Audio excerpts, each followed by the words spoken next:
Hallelujah.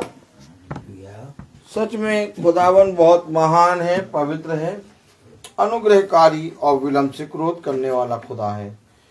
आज एक बार फिर उसने हमें और आपको ये पवित्र शाम दिया, और ये पवित्र शाम हर दिन, हर घड़ी, हर शाम वो हमें क्यों देता है, इसके विषय में मुझे और आपको खुदा से पूछना है। Praise the Lord, praise the Lord. क्योंकि जब हम इसके विषय में जानने की कोशिश करेंगे कि आखिर खुदा हमें ये प्रति शाम अपने वचन में चलने और उसमें बने रहने के लिए और अपने वचन के नजदीक बनाने के लिए हमें क्यों देता है, तो हमें मालूम चलेगा कि मेरे प्यारे भाई बहनों, आज दुनिया और ये संसार और संसार के लोग बहुत तेरे अंधकार और दुष्ट की युक्तियों और बहुत तायत से अपने जीवन में एक ऐसा दौड़ में दौड़ रहे हैं जिसमें कोई लक्ष्य और जिसमें कोई भी जीवन की बात नहीं है। लेकिन हमें और आपको खुदा ने जीवन की बातें दी हैं।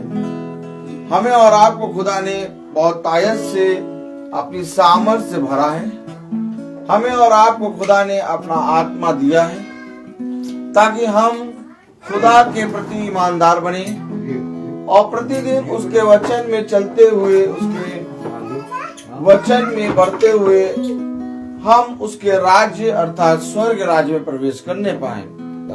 तो आइए, जैसा कि खुदा ने हम सबको अपने ठहराए हुए समय पर इकट्ठा किया, तो आइए हम सब उसकी स्तुति और महिमा करेंगे, उसके वचन में चलेंगे। इससे पहले कि उसकी स्तुति और महिमा करें, हम प्रार्थना में अगुवाई करेंगे। धन्यवाद धन्यवाद धन्यवाद धन्यवाद देते खुदावन इस समय के लिए जो एक बार आपने फिर दिया। आपसे दुआ करते हैं, जाने अनजाने में दिन भर में हमसे कोई भी गुनाह हुआ हो उसे माफ करिए खुदावन। जब ये शाम को खुदा प्रार्थना होने वाली है मेरे खुदा, आपका वचन जब आपके दास बोले मेरे खुदा, हम उसे सुने और सुन के ग्रहण करने वाले बन सके, भूलने वाले नहीं बल्कि समझने वाले बन सके, उस पर चलने वाले बन सके मेरे खुदावन। अपने दास को समझ और बुद्धि दीजिए वचन की खुदावन। जितने भी लोग यहाँ बैठे हैं सबको वचन की समझ और बुद्धि दीजिए। जो भी आपके दास बोले हम उसे सुने खुदा, आप उनमें होके बोलिए। जितने भी लोग फेसबुक के जरिए देखते हैं, यूट्यूब के जरिए देखते हैं, सबको समझ और बुद्धि अपने वचन की दीजिए। सबकी जरूरतों को पूरी करिए, सबके दुख तकलीफों को ठीक करिए मेरे खुदावन। हम सबको अपने हाथों में लीजिए। आपके बेटे मसीह के नाम में उनके मांगते हैं, आमीन। Praise the Lord, praise the Lord. एक गीत गाएंगे, आमीन। और गीत का शब्द क्या है बताने का कष्ट करेंगे आप? यीशु का नाम है सारी जमीन पर। 79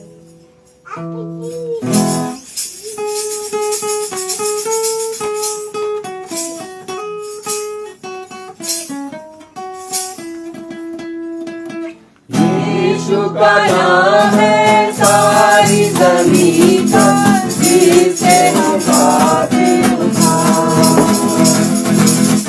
यीशु का नाम है सारी जमीन पर, जिसे हम गाते वो दुनिया में आया, लहू बहाया, बलिदान हमको दिया। वो दुनिया में आया, लहू बहाया, बलिदान हमको दिया। हमको बचाने, मुक्ति दिलाने, यीशु शरीर पर मरा। हमको बचाने, मुक्ति दिलाने, यीशु शरीर पर मरा। आसमान के नीचे, लोगों के बीच में कोई दूसरा नाम नहीं है। आसमान के नीचे, लोगों के बीच में दूसरा नाम नहीं है। यीशु का नाम है सारी जमीन पर, जिससे हम पाते उद्धार। यीशु का नाम है सारी जमीन पर, जिससे हम पाते उद्धार। बाइबल पढ़ो तुम और दुआ करो तुम, यीशु जल्दी आने वाला है। यीशु बाइबल पढ़ो तुम और दुआ करो, यीशु जल्दी आने वाला है। जाते रहो तुम और प्रार्थना करो तुम, यीशु जल्दी आने वाला है। जाते रहो तुम प्रार्थना करो तुम, यीशु जल्दी आने वाला है। Praise the Lord. हालेलुया। यीशु का नाम है सारी जमीन पर, जिससे हम पाते उद्धार। Praise the Lord. Praise the Lord.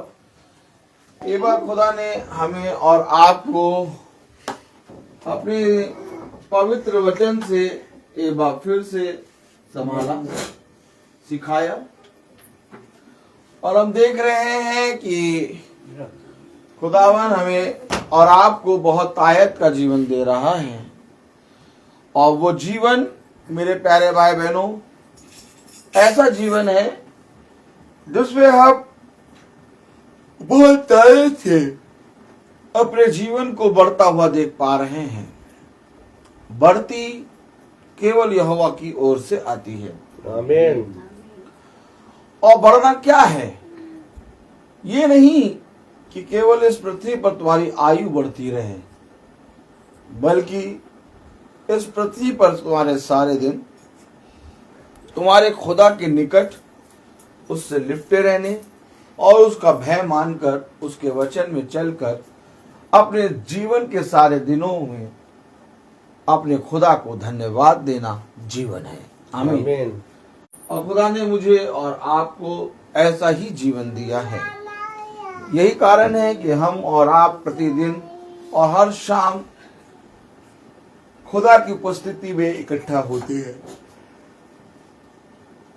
और हर एक भाई बहन जो अपने घरों में प्रार्थना सभा कराते हैं, मीटिंग कराते हैं, एक दूसरे का प्रभु में वचन में बढ़ने का, एक दूसरे का सहायक और एक दूसरे के प्रति हर भाई बहन का प्रेम बढ़ता जा रहा है। आज हम देखेंगे कि क्या वह बातें जो कल हमने देखी वचन से, क्या वह बातें वैसे ही हैं जैसे हमने कल वचन में सुना। उन बातों को देखने के लिए हम आज फिर से थोड़ा इनका अध्ययन करेंगे। Praise the Lord. Praise the Lord. और खुदा हमें अपनी आत्मा के अनुसार चलाए। हम सब जानते हैं कि इस जुड़ में भाई सचिन मैसी जो कि एक रोग से पीड़ित है, खुदा उनको चंगाई दे, और हम सब विश्वास करते हैं कि उनको चंगाई मिल गई है। उनका विश्वास खुदा बढ़ाए। भाई कुरनेलियुस को खुदा अपनी सामर्थ में चंगा करे, और बहन Sheela Peter, praise the Lord, को खुदा अपनी सामर्थ से चंगाई दे दिया है, ऐसा मेरा विश्वास है। हम सब वचन को देख रहे हैं और वचन में बैठे हैं। आखिर क्यों हम वचन को सुने?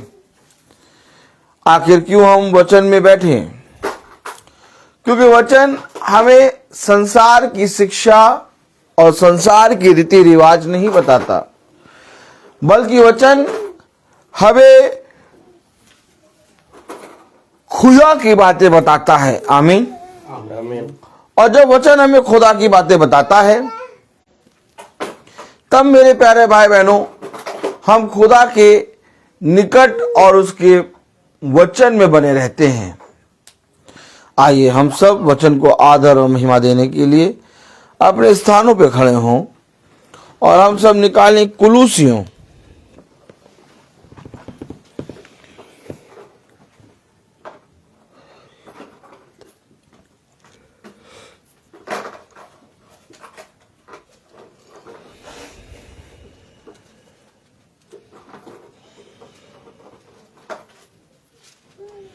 कुलूसियों का दूसरा अध्याय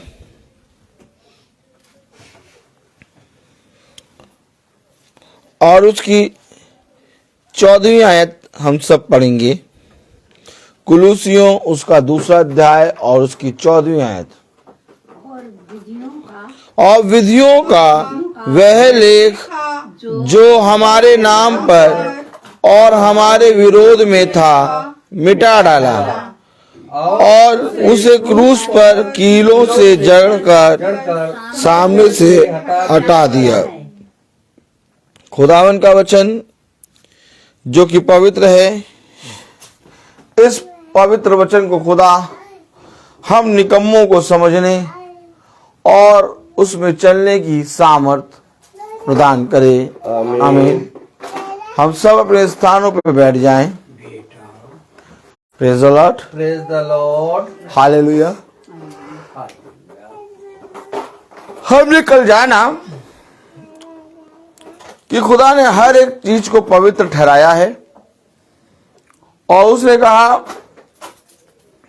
देखो तुम दिनों और महीनों की चिंता ना करना। देखो मैं तुमसे सच कहता हूं, बाहर वालों को नहीं बल्कि तुमको ये समझ दी गई है कि तुम मेरे वचन में जब बने रहोगे और मेरे वचन को पढ़ोगे, मेरे वचन में चलोगे, तो तुम उनके समान काम ना करना। क्यों? क्योंकि इससे लोग पहचानेंगे कि तुम अपने पिता की संतान हो। आमीन। कलाम में लिखा है, कुलूसियों उसका दूसरा अध्याय और उसकी 14वीं आयत में पढ़ें। और विधियों का वह लेख। किसका लेख? विधियों का। मैं आपसे क्या कह रहा हूं, बहुत सी विधि, बहुत सी रीति और बहुत से नियम इस संसार और संसार के मनुष्यों ने हमारे और आपके ऊपर थोप दिए हैं। क्या कह रहा? विधियों का वो लेख, पढ़े जरा। और विधियों का वो लेख जो हमारे नाम पर। हमारे नाम पर? किसके नाम पर? हमारे नाम पर। अब आप मुझे बताइए, संसार में कई प्रकार की विधि, कई प्रकार की रीति, कई प्रकार के रिवाज हैं और उन रीति और उन रिवाजों को किसी और नहीं बल्कि आपके नाम पर, आप पर थोपे जाते हैं।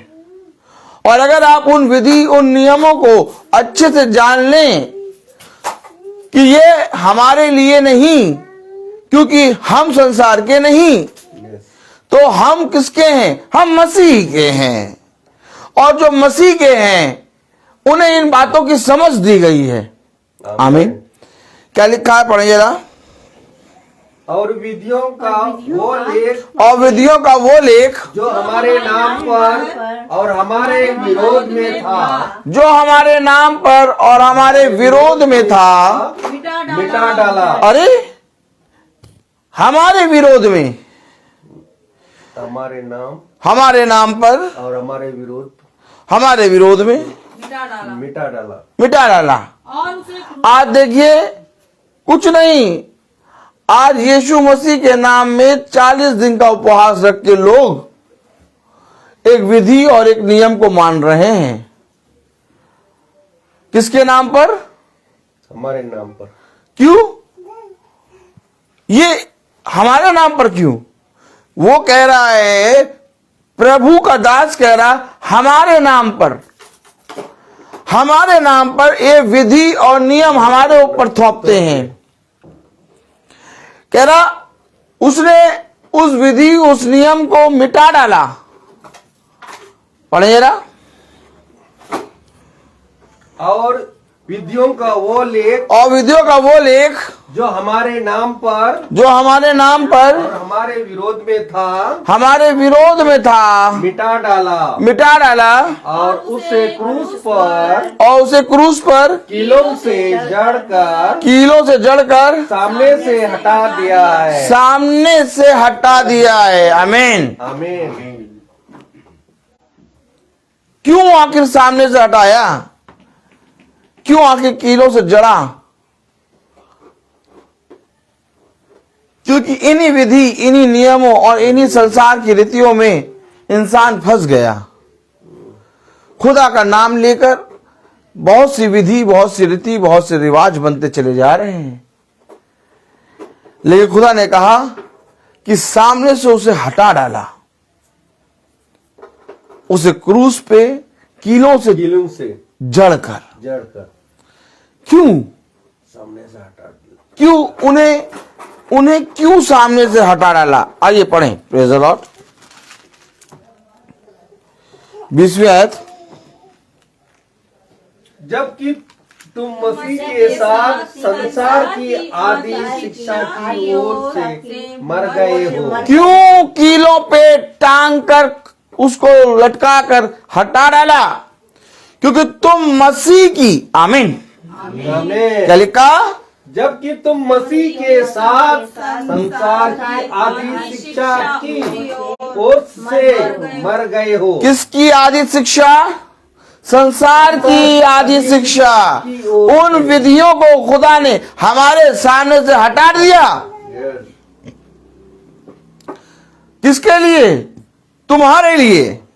क्योंकि तुम मसीह में संसार की आदि शिक्षा और मर कर, क्योंकि तुम मसीह में संसार की आदि शिक्षा की ओर से मर गए हो। संसार की आदि शिक्षा की ओर से मर गए हो।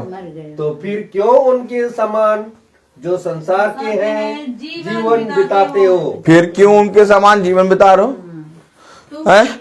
भैया क्या बता जीवन बिता रहे हैं हम? भैया 40 दिन का उपवास है भैया। भैया 40 दिन का उपवास है भैया, हम तो 40 के 40 दिन रखेंगे। कोई कहेगा हम भैया फ्राइडे रखेंगे। मैं आपको क्यों बता रहा हूं इन बातों को? आज अगर मसीही व्यक्ति इन बातों में, इन विधि और इन नियमों में फंसा रहेगा तो कौन प्रभु के क्रूस का प्रचार करेगा? हमें उसके सुसमाचार का प्रचार करना है। और अगर हम और आप संसार की विधि और नियमों को मानने लगेंगे तो इस प्रभु के सुसमाचार को कौन मानेगा? जबकि कलाम कह रहा है 14वीं आयत में, क्या कह रहा?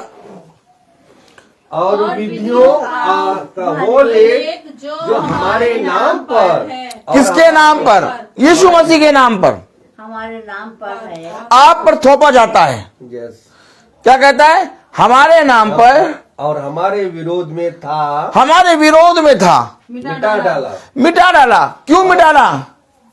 क्यों मिटाया प्रभु ने? क्यों आके मिटाया प्रभु ने? क्योंकि उसका मिटना जरूरी है, तभी तुम प्रभु की शिक्षा और उसके विधि और नियम पे चल पाओगे।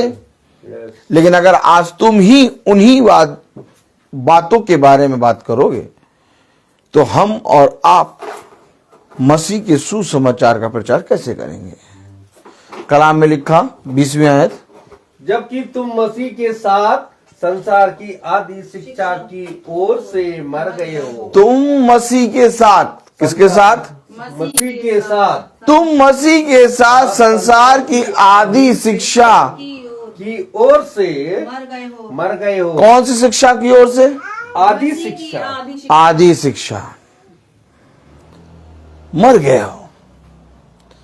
इस संसार की विधि, इस संसार के नियम, इस संसार की रीति, वे तुम्हारे जीवनों में नहीं आने चाहिए। क्योंकि तुम जो प्रतिदिन का मन्ना खा रहे हो, तुम जो प्रतिदिन की प्रार्थना सभा में बैठ के उसके वचन को सुन रहे हो, वो इसलिए नहीं कि मैंने तुम्हें उन बातों को सुनने का अधिकार दिया, बल्कि मैं तुम्हें उन बातों को इसलिए बताता हूं ताकि तुम जाओ और जाके जगत के कोने कोने में उसका प्रचार करो। मेरे प्यारे भाई बहनों, कोई भी भोजन खाने से हम मसीह या तो विश्वासी या तो अविश्वासी नहीं बनते, लेकिन बहुत तेरे लोग एक मसीह के मार्ग पर चलने वालों को देखते हैं कि वे क्या कर रहे हैं इन समयों में, क्योंकि जब वे आप पर दृष्टि डालेंगे तो वे कहेंगे कि देखो ये मसीह है, ये मसीह के मार्ग पर चलते हैं और जब ये कर रहे हैं तो हम ठीक कर रहे हैं। इसलिए हमें और आपको बहुत सतर्क रहना है इन बातों के विषय में, क्योंकि कलाम हमें बता रहा है कि तुम मसीह में संसार की आदि शिक्षा में मरे हो। अब तुम संसार के नियम, संसार की शिक्षा, उसकी रीति रिवाजों को तुम फॉलो नहीं कर सकते, क्योंकि तुम्हें एक मार्ग दिखाई दे गया है, क्योंकि तुम्हें एक ज्योति दिखाई दे गई है, क्योंकि तुम्हें यीशु मसीह ने बता दिया कि तुम्हें किस मार्ग पर चलना है। अब हमें किस मार्ग पर चलना है? हमें मेरे प्यारे भाई बहनों, जो लिखा है और जो हम सुन रहे हैं, और अगर जो लिखा वैसे ही है जैसे हम सुन रहे हैं, तो हमें उसके अनुसार चलना है। आमीन आमीन। तो कलाम क्या कह रहा, वचन क्या कह रहा? पढ़े जरा 20वीं आयत। जबकि तुम मसीह के साथ संसार की आदि शिक्षा की ओर से मर गए हो, तो फिर समान जो संसार के हैं जीवन बिताते, यानी उनके समान हमें जीवन नहीं बिताना जो संसार के हैं। उनका साल में कई पर्व आएगा, उनके साल में कई रीति रिवाज आएंगे, वे साल भर इन्हीं को मनाते रहेंगे, लेकिन तुम उनके समान ना चलना। क्यों? क्योंकि साल भर में तुम्हें मेरे बहुत से काम करने हैं। मैंने अपनी बहुत सी आज्ञाएं और मैंने अपनी बहुत सी विधि और नियम तुम्हें बताए हैं। देखो, तुम जाओ और जाकर इन बातों को लोगों के बीच में रखो, और जब तुम इन बातों को लोगों को बताओगे तो जो विश्वास करेगा और मेरे नाम का अंगीकार करेगा उसका जीवन बच जाएगा, और परंतु जो विश्वास ना करेगा उस पर मैं अपना लेखा लूंगा। आमीन। लेकिन हम और आप अगर संसार और उसकी रीति और रिवाज में बने चलते रहेंगे, तो मैं आपसे पूछूं कि इस वचन का प्रचार कब करेंगे? प्रभु का वचन में साफ लिखा है, तुम उनके समान ना चलो। क्यों? क्योंकि वे संसार के हैं और वो संसार की सारी रीति और रिवाजों को मनाने में व्यस्त रहते हैं, परंतु तुम अपने पिता की इच्छा पर चलो। जो तुम्हारे पिता ने तुमसे कहा वैसा करने में चौकसी करो। आमीन। 20वीं आयत में साफ साफ लिखा है। क्या लिखा है? पढ़ें। जबकि तुम मसीह के साथ संसार की आदि शिक्षा की ओर से मर गए हो, तो फिर क्यों उनके समान जो संसार के हैं जीवन बिताते हो? तुम्हें अब उनके समान जीवन नहीं बिताना। अब तुम्हें उनके समान ये कह के कि नहीं भैया कोई भी बात तो चलो वचन में हमने सुना, लेकिन तब भी भैया संसार में है, करना तो पड़ेगा। तुम्हें ये कह के जीवन नहीं बिताना, बल्कि तुम्हें आगे बढ़ना है, क्योंकि कल तुमने जाना हर एक दिन आनंद का दिन, हर एक दिन भोर की एक नई किरण, हर एक दिन प्रभु का आशीष का दिन, हर एक दिन तुम्हारे लिए एक नई ज्योति। आमीन। प्रभु ने कहा प्रतिदिन और हर क्षण मेरा वचन तुम्हारे लिए नया होता जाता है। आमीन। अगर मेरे लिए प्रतिदिन हर क्षण प्रभु का वचन नया होता जाता है, तो ये मेरे लिए हर्ष की बात है कि दुखी की बात है? मेरे लिए कोई दिन दुख का नहीं है। एक मसीही के लिए हर एक दिन आनंद का दिन है, और जब वो परीक्षा में दिया जाता है तब उसकी धीरज की परीक्षा होती है। आमीन। और ये बहुत बड़ी बात है कि तुम पर धीरज की परीक्षा हो रही है। ये बहुत बड़ी बात है कि तुम परीक्षा में दिए गए हो। ये बहुत बड़ी बात है कि तुम्हारे ऊपर एक कलेश आया है। ये एक बहुत उत्तम बात है कि तुम्हारे ऊपर एक विपत्ति आई है। क्यों? आखिर ये उत्तम बात क्यों है? क्योंकि इनके कारण तुम मेरे वचन में और बढ़ोगे। आमीन। एक मसीह के लिए कुछ भी अंधकार नहीं है। वो अंधकार में भी चलेगा तो उसके लिए एक ज्योति उदय हो जाएगी। एक मसीह के लिए कहीं पर भी, मेरे प्यारे भाई बहनों, कहीं पर भी बुराई नहीं है। उसे कहा जब तुम हर काम में भले कामों को करने वाले बन जाओगे तो तुम्हारे लिए बुराई कहां रही। आमीन। मैं आपसे कहना चाह रहा हूं कि मुझे अपने पिता पर विश्वास है।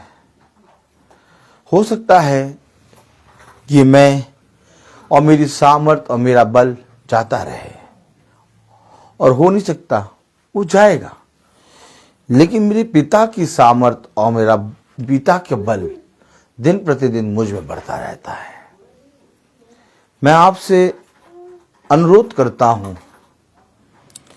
कि संसार के मनुष्य के समान हमें और आपको दिन नहीं बिताने। वे दिनों की गिनती करेंगे, वे किसी दिन को बढ़कर मानेंगे और वे किसी दिन को छोटा मानेंगे,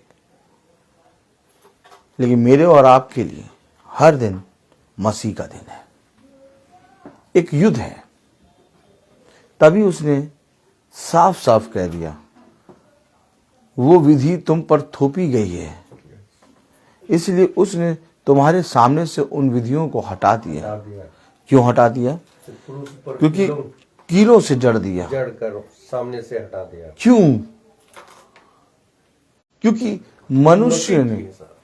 मनुष्य ने आज मसीह के नाम में, आज यीशु मसीह के नाम में कई रीति और रिवाज तुम्हारे ऊपर थोप दिए। कलाम कहता देखो वे स्वयं तो वे बातें करते नहीं, परंतु तुमसे चाहते हैं कि तुम वैसा करो जैसा वे कह रहे हैं। हमें और आपको समझना पड़ेगा। 20वीं आयत पूरी पढ़ें, क्या लिखा है? जबकि तुम मसीह के साथ संसार की आधी शिक्षा की ओर से मर गए हो, तो फिर क्यों उसके समान जो संसार के हैं जीवन बिताते हो? तुम ऐसी विधियों के वश में क्यों रहते हो? प्रभु कह रहा क्यों रहते हो ऐसी विधियों के वश में? ऐसी विधियों के वश में क्यों? जाओ जाकर देखो, आज संसार का हर एक मनुष्य विधि और नियम और रीतियों के वश में है, लेकिन वो विधि और वो नियम खुदा के नहीं बल्कि संसार और मनुष्य के हैं। कह रहा तुम उन विधियों के वश में क्यों हो? अगर तुम उन विधियों के वश में हो तो तुम पूरी रीति से पाप में गड़े हुए हो। तुम्हारे लिए वो विधि नहीं है। तुम उन विधियों के वश में क्यों हो? क्यों तुम संसार के लोगों के समान समय बिताते हो? मेरा काम है वचन का प्रचार करना, और सेत मेत मैं आपको वचन से वैसी बातें पढ़ा देता हूं जो बातें खुदा मुझसे कहता है।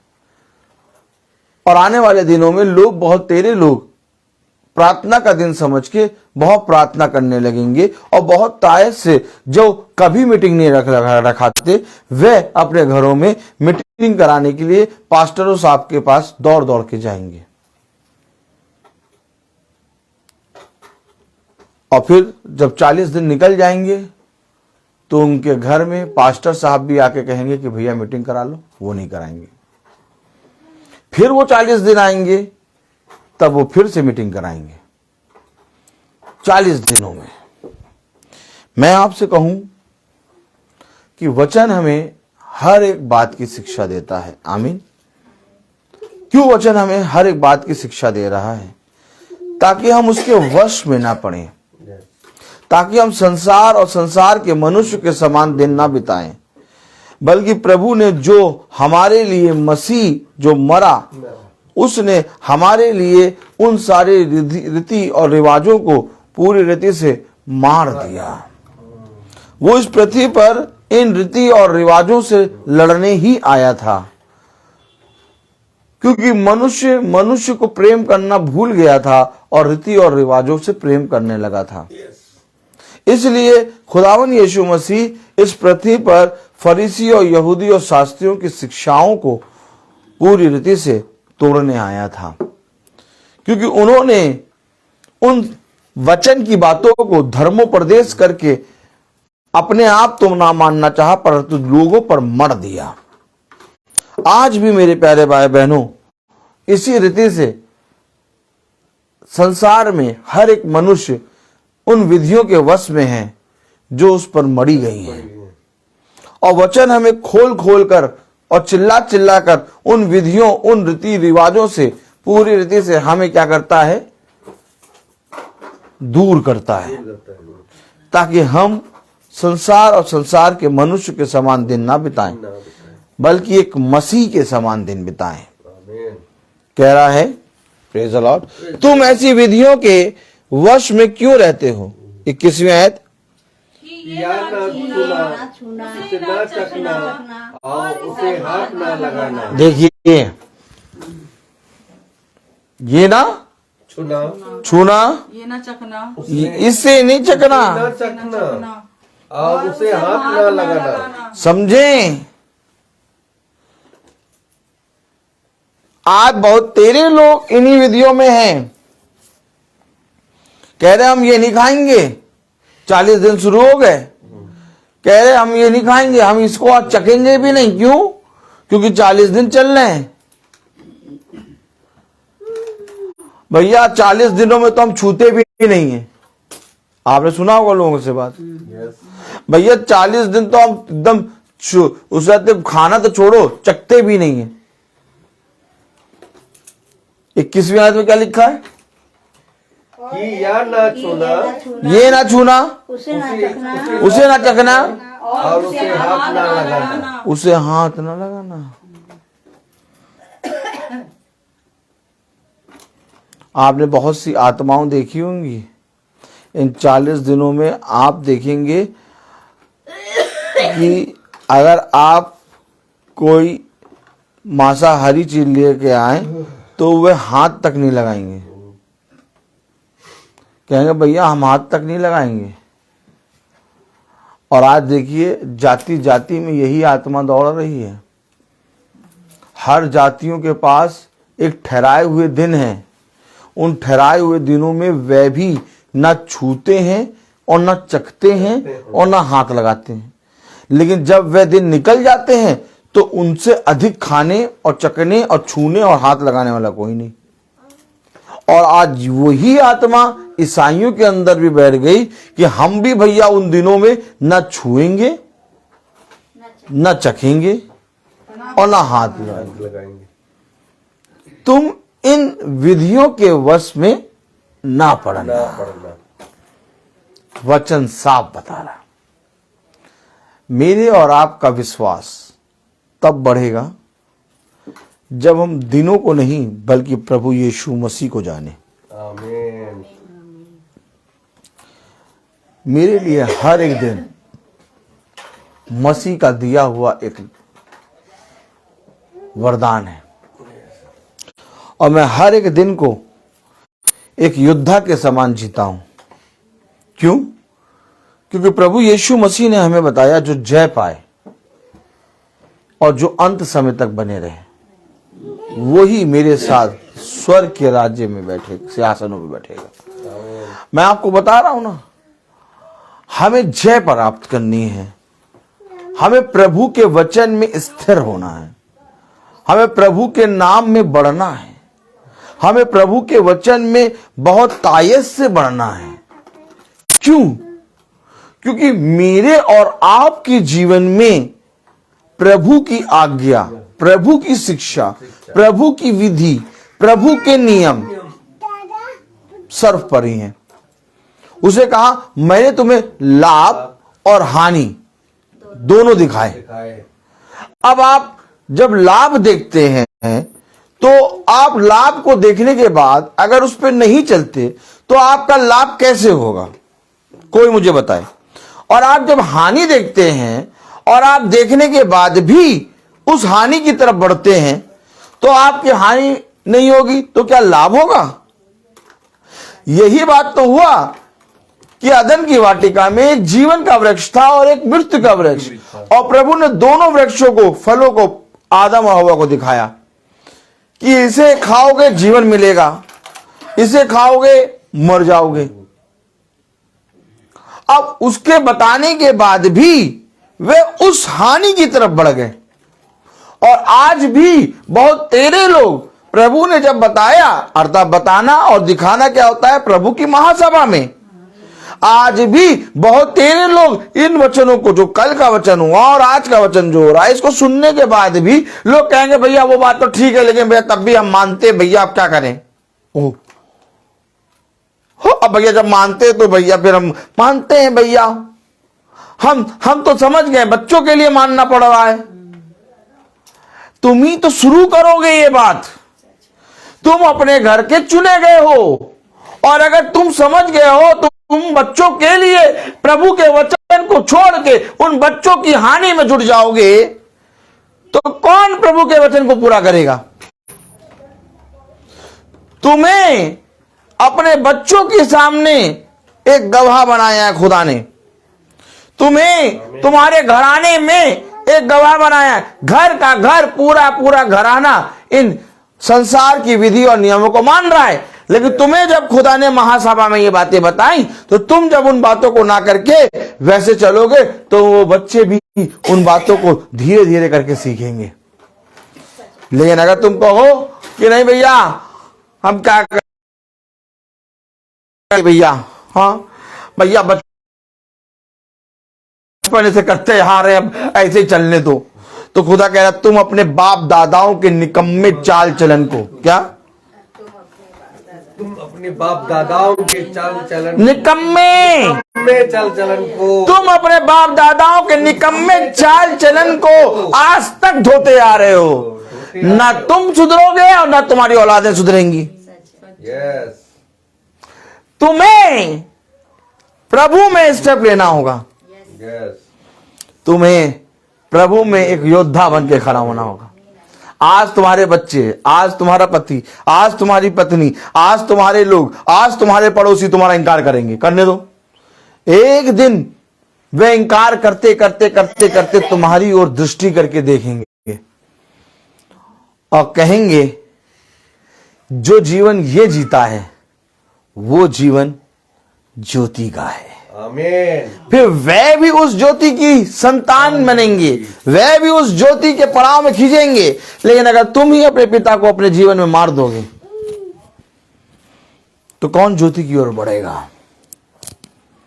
कलाम कह रहा तुम संसार के लोगों के समान दिन ना बिताना, तुम उनके वश में ना पड़ो।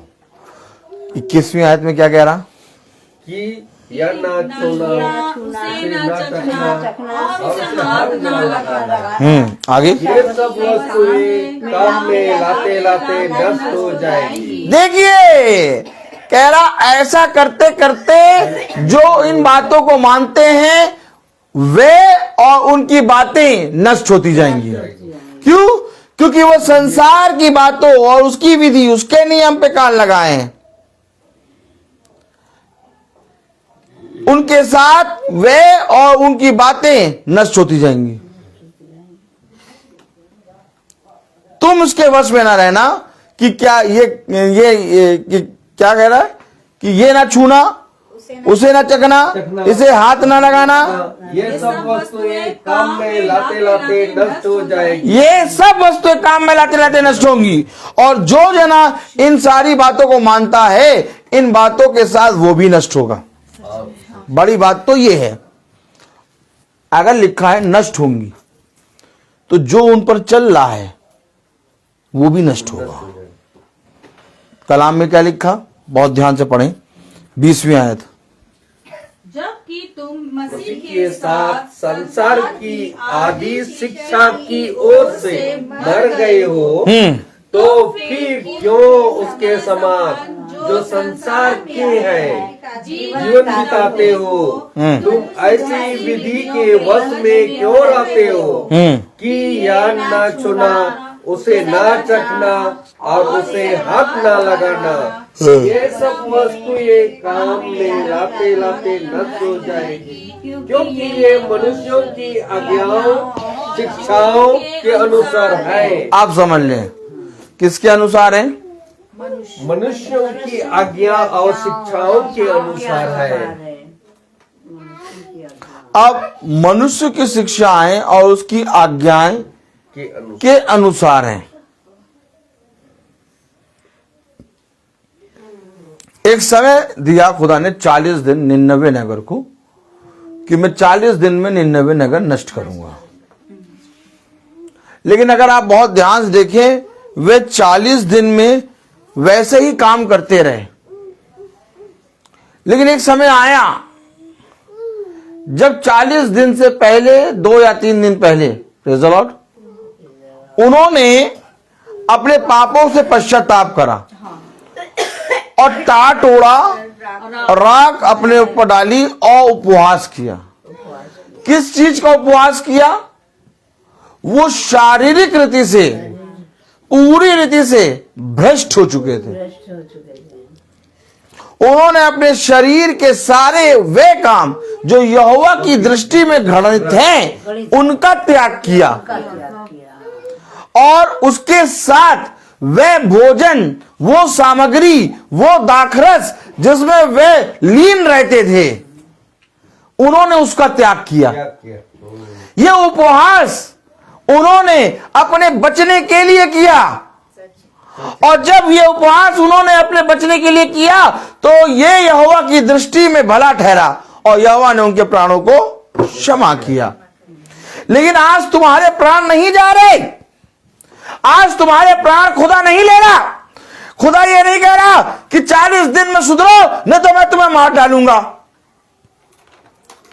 अगर आपसे ये बात कही है खुदा ने कि 40 दिन में सुधरो नहीं तो मैं तुम्हें मार डालूंगा,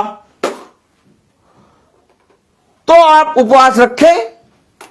लेकिन अगर आपको यह बात खुदा ने नहीं कही तो उपवास एक वो है जिसमें हम अपने आप को बहुत तायत से दीन करते, अर्थात आत्मिक उपवास।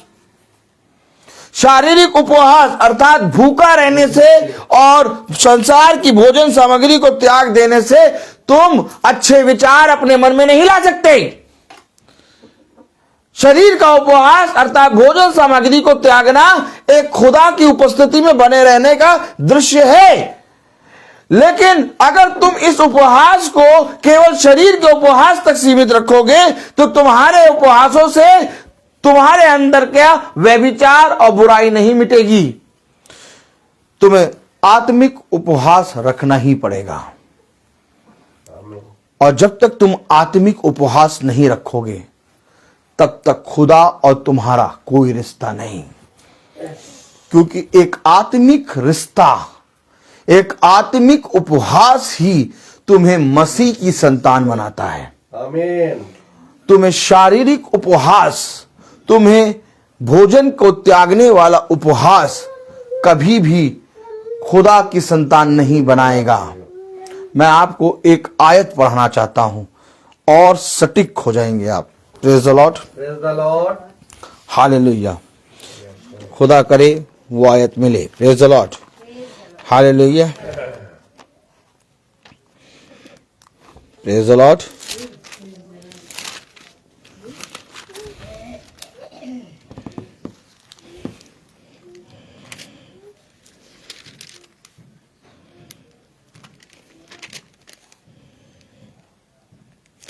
Praise the Lord.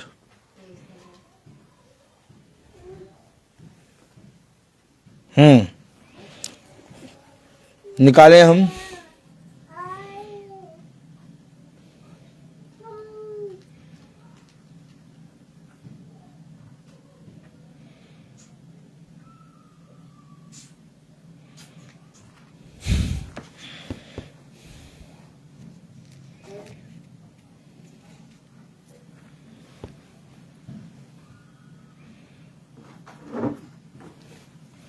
Praise the Lord, hallelujah.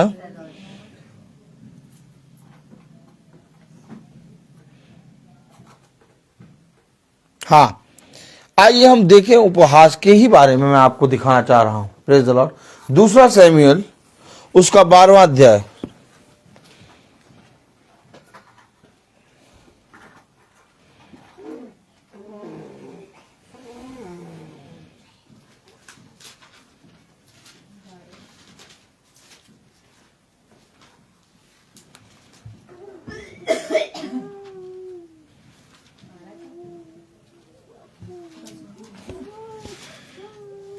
दूसरा साइमन का कितना?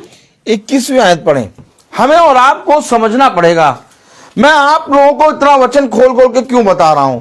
आखिर क्यों मैं वचन बार बार आप लोगों को खोल के बता रहा हूं? क्योंकि अगर आप लोग इस वचन पे भी कान नहीं लगाएंगे तो संसार की विधि और नियम को मानते मानते उन विधियों और नियमों को तो खुदा नष्ट करेगा, साथ ही साथ उनको भी नष्ट करेगा जो उसको मानते हैं। निकालें दूसरा सैमुएल उसका 12वां अध्याय और उसकी 21वीं आयत पढ़ें। सब एक साथ पढ़ेंगे। तब उसके कर्मचारियों ने उसे पूछा, तुमने यह क्या काम किया? अब देखिए, कर्मचारी पूछ रहे हैं दाऊद से, तुमने ये क्या किया? कर्मचारी भी उपवास का मतलब नहीं जानते थे, लेकिन दाऊद खुदा की आत्मा में है और वो उपवास को जानता है। कर्मचारी दाऊद से कह रहे, तुमने ये क्या किया? क्या किया? पढ़े। तूने यह क्या काम किया है? तूने ये क्या काम किया है? जब तक बच्चा जीवित रहा, जब तक बच्चा जीवित रहा, तब तक तू उपवास करता हुआ रोता रहा। तब तक दाऊद ने कोई दिन नहीं देखे। यस, दाऊद ने कोई 40 दिन, 10 दिन, 5 दिन या फ्राइडे उपवास रखूंगा। हाँ, नहीं। आप बहुत तेरे लोग कहते 40 दिन में भैया हम हर फ्राइडे उपवास रखेंगे, हम भैया हर बुधवार उपवास रहेंगे। दाऊद ने कोई दिन नहीं देखा, बल्कि दाऊद ने उस परिस्थिति के अनुसार, जो परिस्थिति उस पर आई उसके अनुसार उसने उपवास रखा। कलाम में क्या लिखा? जब तक बच्चा जीवित रहा, जब तक बच्चा जीवित रहा, तब तक तू उपवास करता हुआ रोता रहा। तब तक तू उपवास करके रो रहा। यानी कि बच्चा जीवित है तो दाऊद उपवास कर रहा है, टाट ओढ़ रहा है, राग डाल रहा है और रो रहा है। क्यों? ताकि बच्चा जीवित है और जिस बीमारी में है वो बीमारी उससे छूट जाए।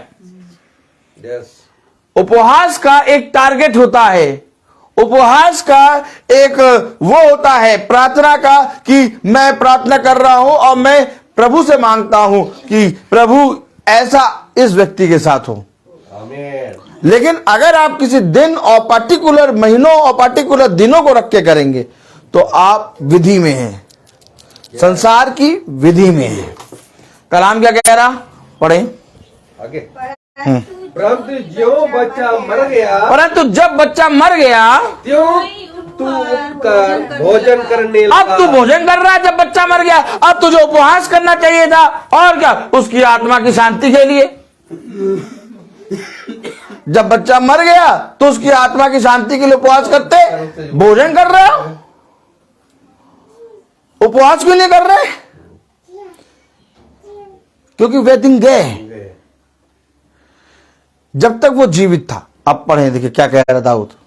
उसने उत्तर दिया, उसने उत्तर दिया, जब तक बच्चा जीवित रहा, जब तक बच्चा जीवित रहा, तब तक तो मैं यह सोचकर उपवास करता और रोता रहा।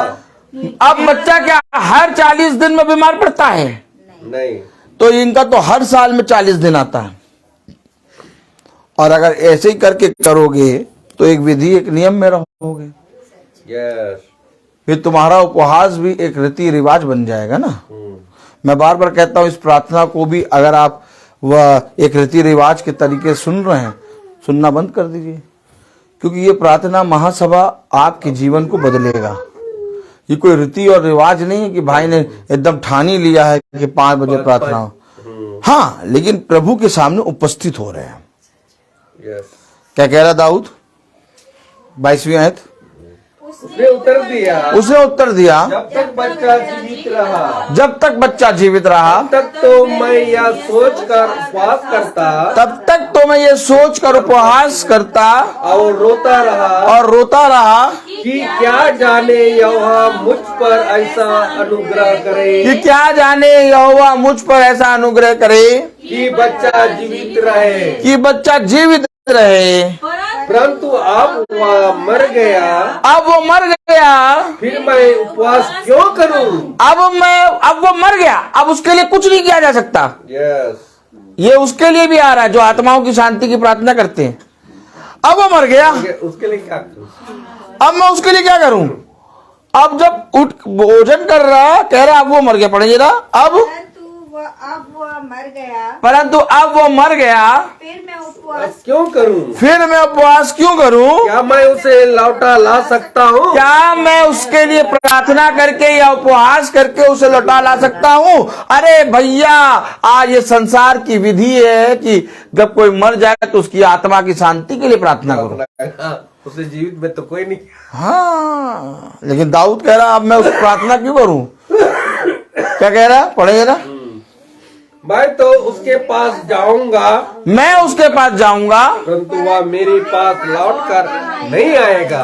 अब वो मेरे पास लौट के नहीं आएगा।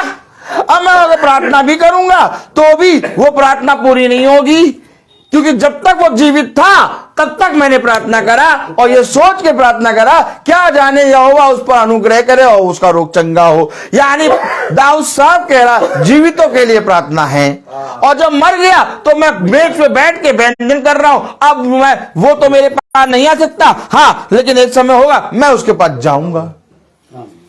उपवास और मरे हुए की प्रार्थना, दोनों की प्रार्थनाओं का उत्तर है कि ना मरे हुए के लिए प्रार्थना हो सकती है और ना ही उपवास कोई पार्टिकुलर दिन या पार्टिकुलर दिनों में आप रख सकते हैं, क्योंकि ऐसा करना एक विधि, एक नियम, एक रीति रिवाज बन जाएगा।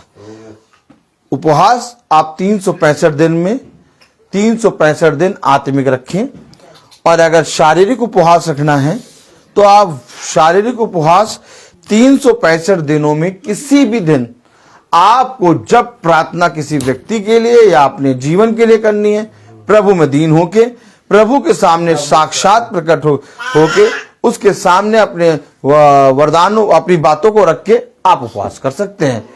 लेकिन अगर आप 40 करके उपवास रखें और पर्टिकुलर एक विधि और नियम के वश में रहें, तो ये सारी चीजें आपको नष्ट करेंगी। और जो कह रहा है ना भैया अब क्या करें, हम तो नहीं मानते लेकिन बच्चों के लिए करना पड़ता है, समझ लो बच्चों को भी नष्ट करेंगी, आपको भी नष्ट करेंगी और बच्चों को भी नष्ट करेंगी। इससे अच्छा ये कि आप उसको फॉलो करना शुरू करें और बच्चे आज नहीं तो कल नहीं तो परसों, एक ना एक दिन वचन से समझ ही जाएंगे। इससे यह जरूर होगा कि आप और आपका घराना बच जाएगा। आमीन। इसलिए महासभा होती है कि हम प्रतिदिन प्रभु के वचन से जैसा लिखा है सेतमेत सुने, और सेतमेत ये लिखा है कि जब तक वो जीवित था मैंने इसीलिए उपवास रखा और प्रार्थना करी और टाट ओढ़ा और रोया कि क्या जाने प्रभु उस पर अनुग्रह करके उसके रोगों को चंगा कर दे। लेकिन जब वो मर गया तो अब मैं उसके लिए उपवास क्यों रखूं, क्योंकि अब वो मेरे पास नहीं आ सकता। हाँ, लेकिन मैं उसके पास जाऊंगा, यानी कि अब मेरे और आपके पास खुदा ने एक समय दे रखा है, और खुदा का ठहराया हुआ समय सबसे मूल्यवान होता है। और खुदा ने अपने समय में हमें और आपको सिखाया है कि हम मनुष्य की विधि और नियम और उसकी शिक्षाओं पर कान न लगाएं, बल्कि संपूर्ण मन से यहोवा पर भरोसा रखें, क्योंकि ऐसा करने से हमारा भला होगा। आज भला चाहे आप मनुष्य की शिक्षाओं को धर्मोपदेश करके पूजें, लेकिन मैं आपसे कह रहा हूं कि आप और आपका घराना मनुष्य की शिक्षाओं पर चलने के कारण नष्ट हो जाएगा। लेकिन ये महासभा में ये पवित्र वचन इसलिए बताया जा रहा है ताकि हम और आप नष्ट होने से बचें और इस पृथ्वी पर अपने खुदा के एक गवाह बने और इस पृथ्वी पर मसीह के गवाह बनकर उन भाई बहनों के जीवनों को भी बचाने में एक प्रयास और एक संघर्ष करें। क्यों? क्योंकि खुदा ने हमें और आपको अपने वचन को समझने और उसमें चलने की सामर्थ और आत्मा दी है। और इसके बाद भी हम लाभ और हानि को देखने के बाद भी हम हानि की तरफ दौड़ें तो खुदा कहता है बेटा फिर मैं तुझे नहीं बचा पाऊंगा। क्यों? क्योंकि खुदा का वचन कहता है देखो कोई भी विपत्ति मनुष्य पर मेरी ओर से नहीं आती बल्कि उसके ही अधर्म के कामों के कारण वो उन विपत्तियों में फंसता है और इन अधर्म के कामों को प्रभु हमारे जीवन से दूर कर रहा है। जैसे जैसे हमें वचन की शिक्षा मिलती जा रही है, जैसे जैसे हम प्रभु के वचन को जानते जा रहे हैं, जैसे जैसे हम प्रभु के वचन को सेत में ग्रहण करते जा रहे हैं, हम स्वर्गीय देह में बदलते जाएंगे। और अगर आज भी हम संसार और संसार की बातों पे मन लगाएंगे तो मेरे प्यारे भाई बहनों हम इसी पार्थिव देह में बने रहेंगे और कोई हमारे लिए स्वर्ग देह नहीं होगी। अगर आपको स्वर्ग देह लेना है और अगर आपको स्वर्गीय जीवन लेना है, अगर आपको स्वर्ग के राज्य में प्रवेश करना है तो आपको स्वर्ग की बातों पर कान लगाना होगा और उन बातों को ग्रहण करना होगा, उसके लिखे हुए को ग्रहण करके चलना होगा। यही जीवन है। मैं बोलता बहुत हूँ, हर चीज का एक समय होता है। तो आइए हम प्रार्थना में चलेंगे और मैं निवेदन करूंगा भाई डैनियल से कि वो प्रार्थना में अगुवाई करें। धन्यवाद धन्यवाद खुदा, धन्यवाद। तेरी स्तुति हो, तेरी महिमा हो, तेरी जय हो प्रभु। तुमने इस संध्या समय बेला में तुम हम लोगों को जीवित जिंदा रखा कि आपके वचन के अनुसार तुमने ऐसा वचन दिया, मधुर वचन दिया कि आज का वचन हमारे सभी जहां इस छोटी सी झुंड में एकत्रित हुए सभी के मन को बहला लिया। खुदा आपका वचन इतना गहरा है कि सभी लोग इसका वचन को ग्रहण कर सके। खुदावन मैं धन्यवाद देता हूँ हमारे जो भी YouTube में देख रहे हैं और जो उसको फेसबुक में देख रहे हैं उनके लिए भी दुआ करता हूँ ताकि आपके वचन को सेत में ग्रहण करें और खुदा के संगति में रहकर वह उसका जीवन बिताए। और हमारे भाई जो रोहित भाई हमारा कि उसके हर उनके परिवार के उनके घराने के सब के लिए मैं प्रार्थना करता हूँ। इसी तरह हमारे भाई को इतना शक्ति सामर्थ्य दे प्रभु ताकि वह इसी तरह हम आपके वचन को हम लोगों को बता सके प्रभु। यही दुआ करते हैं और ये भी दुआ करते हैं जो भी बीमार है, जो कुर्नेलियुस है और उनके शारीरिक में उसका चंगा कर दे खुदावन। और जो सचिन मसीह है और उनके शरीर में जो भी दुख तकलीफें हैं खुदावन, हम विश्वास के साथ हम विश्वास करते हैं कि वह चंगा हो गए हैं। और यही दुआ हम करते हैं खुदावन ताकि इस संध्या बेला में आपका मधुर वचन हमारे सभी को आपका वचन को ग्रहण कर सके और सत्य में इसी तरह हमारे जीवन में निवास ठहरे। यही दुआ हम करते हैं हमारे प्रभु यीशु के नाम पर, आमीन। हे हमारे पिता तू जो स्वर्ग में है, तेरा नाम पवित्र माना जाए, तेरा राज्य आए, तेरी इच्छा ऐसे स्वर्ग में है वैसे पृथ्वी में पूरी हो। हमारा प्रतिदिन का आहार आज में दे और हमारा अपराध में क्षमा कर जैसे हम भी अपने अपराधियों को क्षमा करते हैं और हमको परीक्षा में ना डाल से बचाओ। अब हमारे खुदावन यीशु मसीह का फजल, खुदा बाप की मोहब्बत, पाखरू की रिफाकत और शराकत हम में से हर एक विश्वासी जन के साथ अब से लेकर अनंत काल तक होती रहे। आमीन। धन्यवाद धन्यवाद धन्यवाद। सारे आशीषों के सोते धन्यवाद, धन्यवाद, धन्यवाद, धन्यवाद। सारी आशीषों पे सोते धन्यवाद, सारी आशीषें आती ऊपर से। हालेलुया, धन्यवाद, धन्यवाद, धन्यवाद। सारी आशीषों पे सोते धन्यवाद।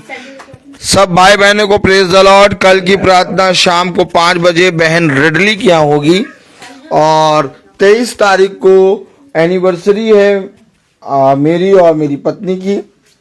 धन्यवाद की प्रार्थना भवन में शाम को 4 बजे होगी। जितने कानों तक ये आवाज़ पहुंच रही है, सब भाई बहनों से निवेदन है कि सब भाई बहन भवन में उपस्थित हों और वहां पर पहुंच के हम सब एक मन हो के खुदा को धन्यवाद दें और प्रार्थना करें और प्रभु में आनंदित रहें। वहां पर प्रभु की सामर्थ्य में हम सब प्रार्थना करेंगे और फिर उसके बाद भोज भी होगा जो प्रभु ने तैयार किया होगा। हम सब उसमें सम्मिलित होंगे और प्रभु को धन्यवाद देंगे। सब भाई बहनों को प्रेज द लॉर्ड। और सबसे निवेदन है कि कोई भी जना कोई भी उपहार नहीं लाएगा और भवन में सब जने केवल प्रार्थना करने आएंगे और आप लोगों की प्रार्थना के बल से हम सब प्रभु में बढ़ेंगे। आमीन। प्रेज